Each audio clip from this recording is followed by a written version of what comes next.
Okay, guys, it takes turn to reading comprehension. What are we gonna do now? We're gonna read. I'm gonna read the story for you.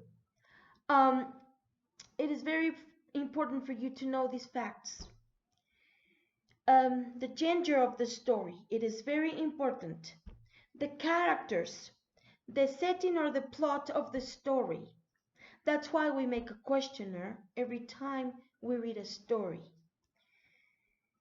I'm gonna read with the correct intonation and pronunciation, guys, and then I'm gonna answer the questionnaire that you made related to this story called Haiti, the First Black Nation.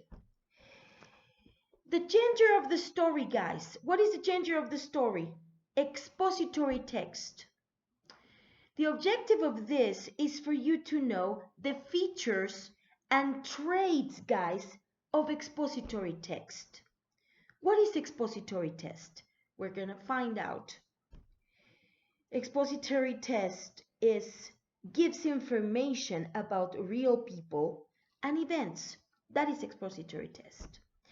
And also you have to use the text features, guys, to preview and predict. That is expository text. Text. That is the correct pronunciation. Text. Let's start. The title of the story, guys, very important. The title of the story is Haiti, the First Black Nation. What is the story about? The story about is it takes place in Haiti, Hispaniola. It says here, it is a map in the book. The Tainos. Who are the Tainos? Who were the Tainos? The Caribbean islands are located to the east of Central America in the Caribbean Sea. They are made up of more than 7,000 islands, and some of which are independent island countries, such as Cuba, Jamaica, Puerto Rico, and Haiti. Haiti is situated on the island of Hispaniola, which is known as the Greater Antilles. The island is shared and divided between two nations. Haiti occupies 1/3 of the island, whilst its neighbor, the Dominican Republic, takes up the other 2/3. Haiti was first inhabited by indigenous people called the Tainos, or less commonly known as the Arawaks. They originated from South America and have been described as gentle-natured people who were good with agriculture and hunting. They were also strong sailors and skilled fishermen. How do you call these people? The Tainos, guys. It was located in the Dominican Republic, guys. They didn't have a calendar or a writing system, and they used their fingers and the toes to count. This meant that they could only count to 20. They also devised poetry, made music, and were experienced farmers and navigators. The Taino society was divided into two classes, the working class and the whole class. Each society or village was a self-contained kingdom led by a male chief, otherwise known as a cacique. Before the European invasion, the Tainos had only ever experienced conflict with the Caribs, an aggressive and cruel tribe with South American origins. The French name Haiti comes from the Haito indigenous word Haiti, indigenous. You say indigenous. And means land of the mountains. What does it mean, Haiti? It means land of the mountains. True to its name, Haiti is a very mountainous land, and it's famous for its natural beauty. It is a land rich in coffee and sugar, as well as mango and banana crops.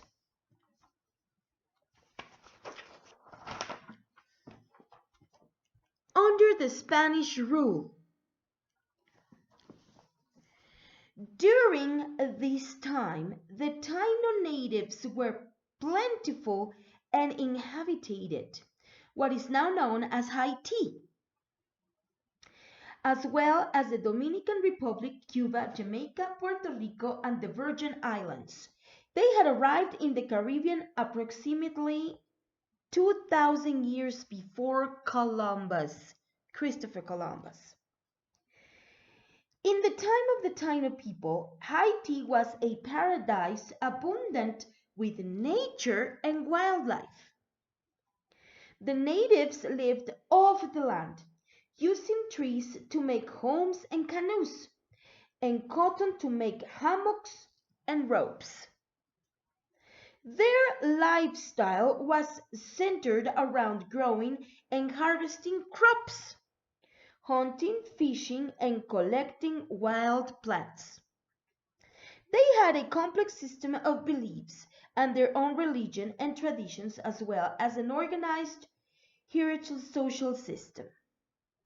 The Taino people welcomed Columbus and the Spaniards with open arms and kind hospitality, not foreseeing the enslavement and bloodshed to come. Although Columbus admired their skill as sailors and their ability with the land, he also found them to be incredibly innocent and simple. He was fascinated by their overwhelming generosity and saw potential for them to be servants. He wrote to the King and Queen of Spain. There I found very many islands filled with innumerable people, and I have taken possession of them all. No opposition was offered to me. So remember, these people were taken as slaves, guys. We continue. Since Columbus was not able to return to the old world with gold, he decided to return with slaves. He enslaved around 500 Taino natives aboard in the ship and left 500 under Spanish rule. He called them Indians and began to export them as slaves.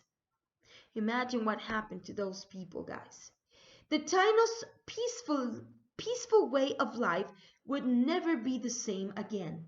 Instead, it drastically changed to a fight for survival under foreign rule, where they had to battle disease, abuse, look at this, and slave labor. And this is a fact, guys. It was true. The Spanish colonists forced the Taino people to work the land under extremely poor conditions. They were vicious and brutal with the native people. When the Spaniards located gold on the island, the Tainos were made to spend their days mining. In 1495, the Tainos went to battle with the Spanish in an attempt to reclaim their freedom, but they were not used to Spanish war tactics and lost. By 1535, all the Taino people had been wiped out due to European diseases, of which they had no immunity to forced labor and extreme human abuse. Wow, this is unbelievable. This is unbelievable. Let's continue, guys. What happened to the diners? To all these brilliant people under the French rule? France took place here, guys. It says, in 1697, the Treaty of Ryswick was created for Spain to hand over the western third of Hispaniola to the French.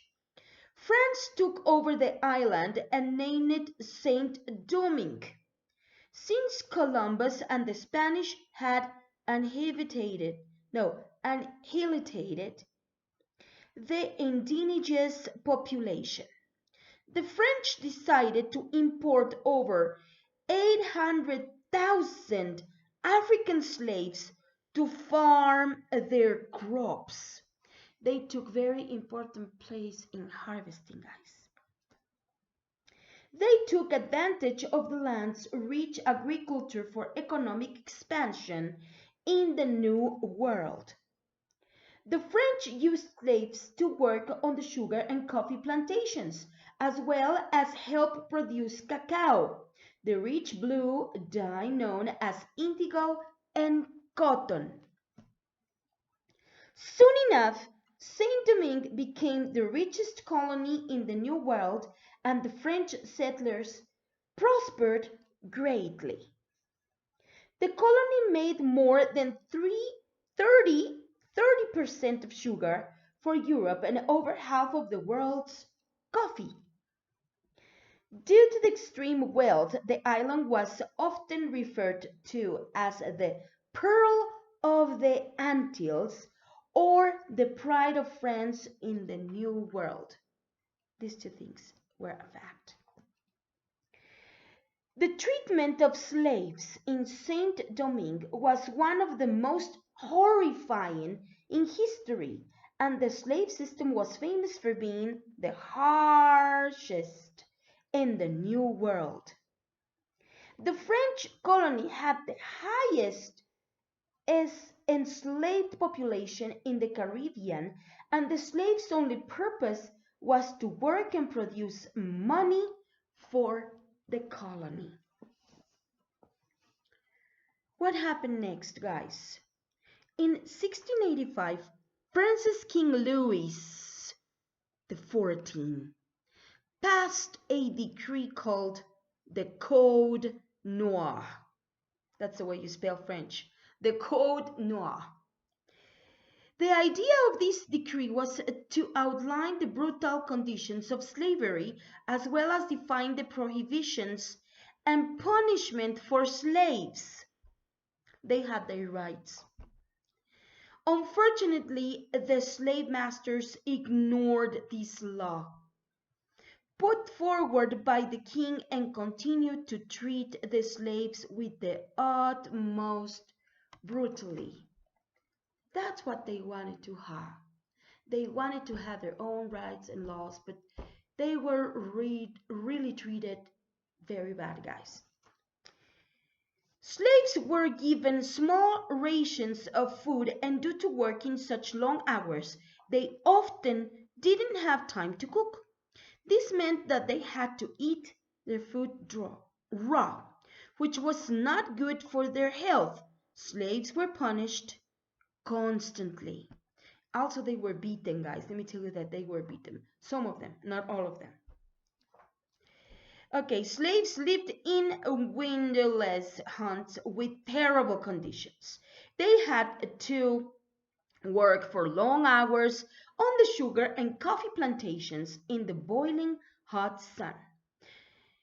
The slaves had to wear iron on their hands and feet, and some slaves even had to wear tin masks to prevent them from sucking on the sugar cane, guys.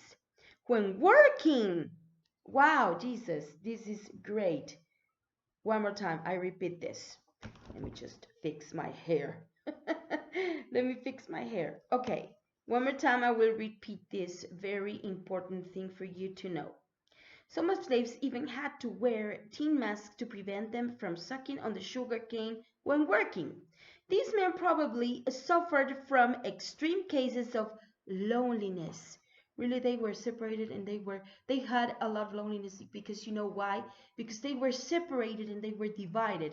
And the only thing they had to do is work, work, work, work, and work. They couldn't even socialize.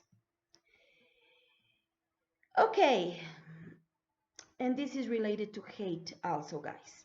Okay, they were overworked and underfed. Underfed, it means that they didn't eat pretty well. And yet expected to perform extreme physical work from sunrise to sunset. So imagine the scarcity of food they had to eat. Let's continue, guys. Let's find out what happened to these people. Really marvelous. Okay, let's go on. What happened to them, guys? Here, the slaves' rebellion. As sugar and coffee production increased, the need for expansion of the slave industry did as well. Saint-Domingue imported around 2,000 slaves yearly to meet the demands of slave labor. There was continual disturbance and opposition from the slaves who were only met with severe punishment from their French masters. In the 1750s, some free slaves began to attain wealth and power by taking over some coffee plantations. It was around this time that rebellions began to break out amongst the slaves who wanted to take revenge on the white plantation owners. Some slaves started to run away and took refuge in the mountains and forests. These fugitive slaves were called Maroons, and they started to build their own self-sustained communities that were feared by the Europeans. Wow, this is amazing. Wow. One particular fugitive slave and rebel leader was Francois Mackendal. Francois Mackendal, he became a hero in the slave community. Why did he become a hero? Because Mackendal was an African slave that was sold into slavery as a child and brought to Saint-Domingue to work on the plantations when he was 12 years old. With his wide knowledge the wild poisonous plants, he managed to poison plantation owners and killed a lot of the island's white inhabitants. Wow! He led slave rebellions to attack plantation buildings and set fire to sugar plantations. Mackendal was eventually captured and burned at the stake in January 1758. Wow. You see the picture of Francois. Perfect. Here is. Very good. Okay, who was Toussaint Louverture? Let's find out. Rebellions and general unrest continued on the island, leading up to the beginning of the Haiti Revolution in 1791. The key leaders of the revolution were the ex-slaves Toussaint Louverture and John Jacques Dessalines. Louverture was a free man when he started his work in the revolution and was a wealthy property owner. That means he had money in abundance, wealth in abundance. Under Louverture's leadership, the free slaves burned more than 1,000 plantations and took control of the north of the island by 1792. The white slave owners were terrified at how well the rebel slaves were managing to organize their attack under Louverture's leadership.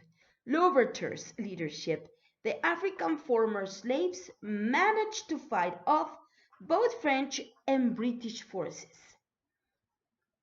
The ex-slaves started to gain control over Saint-Domingue, and by 1803 they had succeeded in overthrowing the French control over the colony. This could go down in history as an earth-shattering event, as it was recorded as the only successful slave rebellion in history where black people were liberated. Louverture not only helped abolish slavery in Haiti, but also in its neighboring country known as the Dominican Republic. There would have been many frontiersmen living on the border between the unsettled countries who could taste freedom for the first time. Napoleon Bonaparte, the ruler of France at that time, ordered for, how was it called? Louverture's arrest. So he was arrested. He was arrested, guys. He also attempted to restore slavery on the island of Hispaniola. He managed to capture Louverture and imprison him in France, where he ended up dying in 1803. As a result, his general Jean-Jacques Jasselin led the revolution in his absence. He successfully directed his army of former slaves into battle to defeat the French troops. So there were taken a lot of leaders here and a lot of heroes, as you can see in the story, guys. We're gonna finish. We're gonna take part of the last part of the story. 2 papers are left. Then we're gonna answer the questionnaire and we are done. The Cost of Freedom, Jean-Jacques Dessalines. On January 1st, 1804, Dessalines declared independence for Saint-Domingue and remained in Haiti. Dessalines published a Declaration of Independence which stated, "We have dared to be free. Let us be thus by ourselves for ourselves." The Haiti Revolution marked the end of slavery, and Haiti became the first black nation that was ruled by ex-slaves. Wow, this is very important to point out. The African slave trade was also abolished for years after the Haitian Independence Day. Although Haiti had claimed its independence as a country, it was left desolate and in ruins after the revolution. The post-revolutionary climate was a very tense one. The majority of the plantations had been destroyed, and ex-slaves no longer wanted to work on other people's plantations. There was also a mass fear that France might be invaded. As a result, Dessalines was faced with the difficult task of resorting Haiti's agricultural system and with the threat of the French return. Dessalines enforced a lot of laws under his regime. He made it illegal for white inhabitants to own property and took away their land. He also imposed a system of forced labor in an attempt to recover the economy. Dessalines soon became unpopular and disliked across the nation. Wow, we're gonna end up the story, guys. Remember, you have to practice oral reading at home. You have to read at least 15 minutes a day for you to have the correct intonation and pronunciation. You have to practice. The revolution instigated the exodus of French residents and freed slaves from the land. A lot of these slaves, such as Colonel Joseph Savary, had fought with the French during the Haiti Revolution and were worried about their safety. Many of these ex-slaves ended up fleeing to Louisiana in the United States. Dessalines was famous for his brutality, and although he promised to keep the remaining French inhabitants of the island safe, he ended up executing them. That's what happened to them. He also encouraged the slaves to kill the remaining white people on the island. In 1804, Dessalines crowned Emperor Joseph Jacques I, of Haiti. By 1806, he was killed whilst trying to suppress revolt. Yes, this is talking about sort of like a war, guys. After the Haiti Revolution, there was a migration of African Americans from the United States to other countries in the late 18th and 19th centuries. They were in search of freedom, and Haiti seemed like an exciting option. It was the promised land of slaves and poverty-stricken sharecroppers, where black men and women lived a free life. It offered homesteaders the chance to start over in a country where if you were black, you were automatically accepted as a citizen. So black people didn't have that problem anymore, as I can understand, as you understand here. To finish the story, unfortunately, the reality is that although the revolution earned Haiti independence, it also destroyed its foundation and economy. Haiti struggled to regain its agricultural, and there was a lot of conflict amongst the local people. Even today, Haiti is one of the poorest countries, guys. Haiti is one of the poorest countries in the Western Hemisphere and has suffered greatly as a country.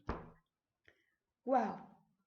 It talks about slavery, it talks about freedom, it talks about revolution and the settlement of a nation.